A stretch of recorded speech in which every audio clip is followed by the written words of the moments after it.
Hello dear students, welcome to the lecture series on power electronics. We are in module number 2, lecture number 12.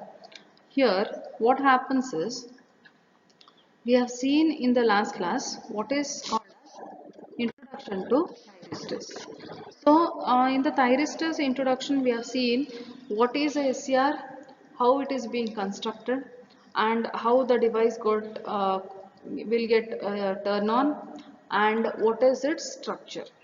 In the structure or in the symbol of a SCR looks exactly similar to a power diode, where it has a P layer, it has a N layer, and it will be called as a layer called as the anode and cathode. So along with the anode and cathode terminal, it has a third layer called as, or a third terminal called as a gate terminal, and which plays a very important role in the construction as well as the working of the SCR. So what happens is, whenever we try to connect the device into forward bias, at that time we know that it has four layers, P and PN layer. So the junction J1, junction J2, junction J3 will be the devices layer junction structures, and whenever we try to forward bias it, at that time even after forward biasing the device will not be turned on. It waits for some amount of time where it calculates where it is waiting for the gate current to be applied to the circuitry. As soon as the gate current is applied to the circuitry, the device gets started and you will be getting the triggering of the SCR. Okay, so in today's class we are going to study about the operation of the SCR. So this is how the diagrammatic representation of the current flow as well as the bias voltage applied to the SCR is shown like.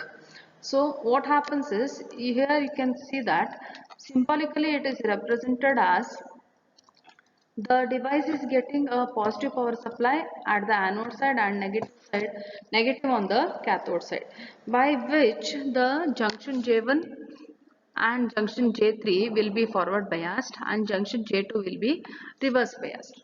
Have this junction J2 getting reverse bias, then the device will not be turned on, because the current will flow from, or the electrons will flow from here to here, whereas here to here, but you will not be getting any current that is being flowed here. Okay. Here there is a movement and here also there is a movement, whereas here there is no movement in this particular J2 layer. Then what happens is, you are waiting for the device to be conducting until and unless the gate signal is applied. When the gate signal is applied, that is here, this is being positive with respect to the cathode, and we will be applying this positive power supply. When I apply a positive power supply to the gate terminal, then what happens is, the device starts conducting by breaking this particular junction J2. So when the junction J2 is broken, the device will be getting the current flowing from anode to cathode, and in that particular manner we say that the device is already in conduction mode. So this slide shows us about how the SCR operates. So the SCR actually operates in three modes. One is called reverse blocking mode, forward blocking mode, and forward conduction mode. So out of these three modes, forward conducting mode is a mode where the device is in on condition, and in rest two modes the device will be in the off condition, or it is in the reverse reverse biased condition. Okay, so we can see here that the device has four layers. One is P, N, P, and then P. Yeah, PN it should be, the last layer should be N layer it is. So what happens here is, we have junction J1, J2, and then junction J3. So at the end of the working of the SCR, we should be getting this as our characteristic curve, which indicates that the device is conducting after a amount of time, that is this. Okay. and this is a reverse characteristics, whereas this is forward characteristics.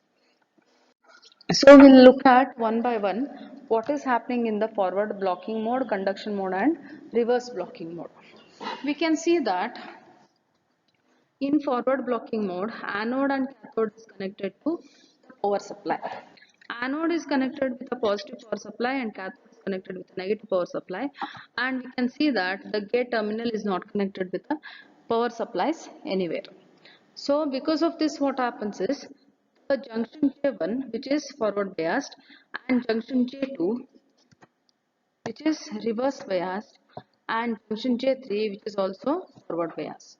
So when I have junction J1 and junction junction J1 and junction J3 getting forward bias, the current will pass from the junction J1 and then junction J3. Whereas as the junction J1, which is J2, which is reverse biased, it does not allow any current to flow through it. What is allowed through it is only the reverse leakage current or the leakage current that will be flowing in the circuitry. Then what happens is the device will be in on condition only if the junction J2 is broken. So this forward blocking mode, whatever we have in this particular thing, the characteristic, if you observe in the characteristic curve, it indicates that you will be having only the leakage current even with the increment in the VAK. If I go on incrementing this particular voltage, then also I will be getting only leakage current that is flowing in the circuitry.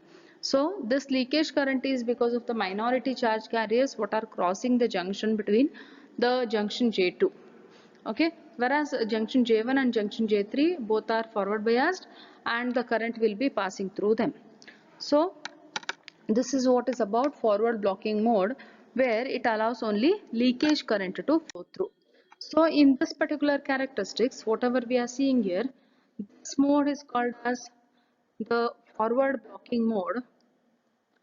Okay, where it is allowing only the current to pass through, which is a small leakage current. You can see that the forward voltage that is being applied and it is getting incremented, though the current is only less. So the current is less because it is only the leakage current that is flowing in the circuitry and it is making the device to be triggered in the positive manner. So in forward blocking mode, only leakage current flows and it does not allow any other current to flow through. So this is what is about forward blocking mode. Next, what happens is forward conduction mode. Here in forward conduction mode, this side it is remaining the same, whereas here the applied voltage is applied across the gate and cathode terminal of the SCR. So what is happening is junction J1 is forward biased, junction J3 is forward biased, whereas on application of this positive terminal here, with the positive power supply, we will be getting the device J2 or the junction J2 getting forward bias. When the junction J2 is forward biased, then the current will pass from anode to cathode and it will be crossing all these junction J1, J2 and then J3. When this happens, you will be getting the device in the conduction mode. So on application of the gate signal, we have got the conduction of the SCR. So we can say that whenever we apply VG, it is again a variable one. When I apply a small amount of VG, the IG voltage generated will be minimum, and for that IG minimum, you will be getting the device in conduction mode. Then when I try to increment the VG value, at that time, say somewhere around 5 volts, I'll be getting the IG, which is approximately of 10 milliamps, and with that the device triggers at one particular voltage. Whereas when I increment the VG, say I am keeping it at 15 volts, and when I keep it at 15 volts, the IG generated will be say somewhere around 30 milliamps, and for that 30 milliamps, the device will be triggered soon.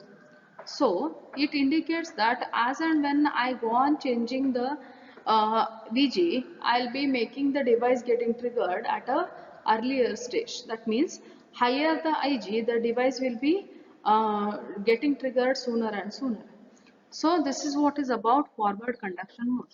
So here what happens is the thing what I explained, you can see that Ig3 is greater than Ig2 greater than Ig1.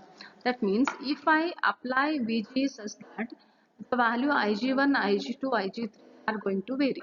So what happens is for Ig1 this is the conduction, for Ig2 this is the conduction, and for Ig3 this is your conduction. And note that whenever the device conducts, the on-state voltage drop across it is very less. When this happens, the voltage across the device will be situated at say Vk, or it will be somewhere around the threshold voltage. The value which is rising between, which is falling between the value say 0.7 to 1.1, it remains constant at this particular stage and the current goes on incrementing. So it means that whenever the device conducts, the voltage across that particular device will be kept constant and there will not be any voltage drop across the device. So the voltage across the device when it is conducting is remaining constant at 0.7 to 1.1, and you will be getting the increment in the current. So, and we can see that in the forward conduction mode, that is this part of the waveform, what happens is as and when I go on incrementing the gate voltage, the gate current increments, and because of the change in the gate current, the characteristic curve whatever we are seeing now, it indicates that the with the change in the gate voltage, the gate current changes, and you will be having the different values of or the different points of triggering of the same SCR. Okay. We will look at what happens when the reverse blocking mode occurs. During the reverse blocking mode, what happens is we have applied a negative voltage between anode and cathode. That means anode is negative with respect to cathode.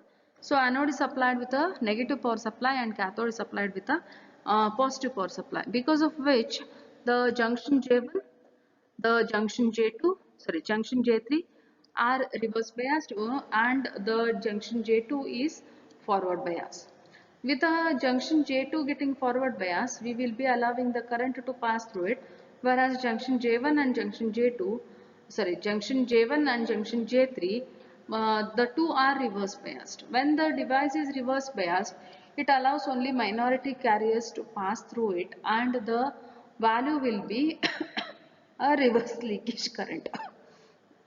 When I have a reverse leakage current that is flowing in the circuitry, and we know that this is a variable supply voltage, when I go on changing this particular voltage, after some amount of time, due to avalanche breakdown, the reverse bias junction J1 and J3 will be forward biased, and it will make the uh, yeah, it will make the device into conduction in a reverse order.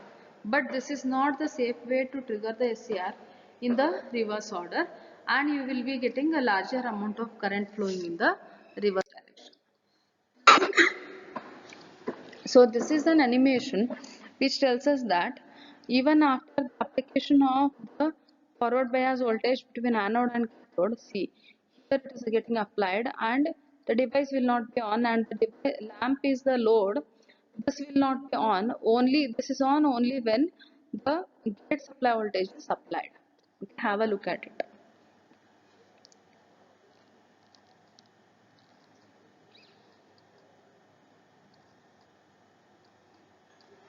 So the lamp is getting lit only when the flow of anode current flows from anode to cathode. Otherwise, there is no lighting of the lamp.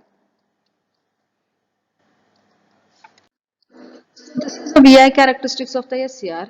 We have discussed about the forward blocking mode as well as forward conduction mode. This is what I have is reverse blocking mode. So you can see that until and unless there is a breakdown or the avalanche breakdown, the reverse leakage current flows, and this is of very small order. And this is what is the reverse blocking state. And after this particular breakdown or voltage, you are getting the increment in the current because due to avalanche breakdown, the reverse bias junctions J1 and J3 are getting broken down. So the reverse current flows in the circuitry. So the summary of the today's class is From today's topic, we have learnt about the operation of the SCR in different modes. That is, one which is called as a forward blocking mode, one which is called as forward conduction mode, and the third one which is reverse blocking mode. Okay. So here the Bloom's taxonomy level, it falls under level 2, where you need to understand the operation of the SCR, and you need to be understanding the different modes of SCR where it will be operating. So this falls under level 2. So this is what is there for today. We'll meet in the next lecture. Until then, thank you.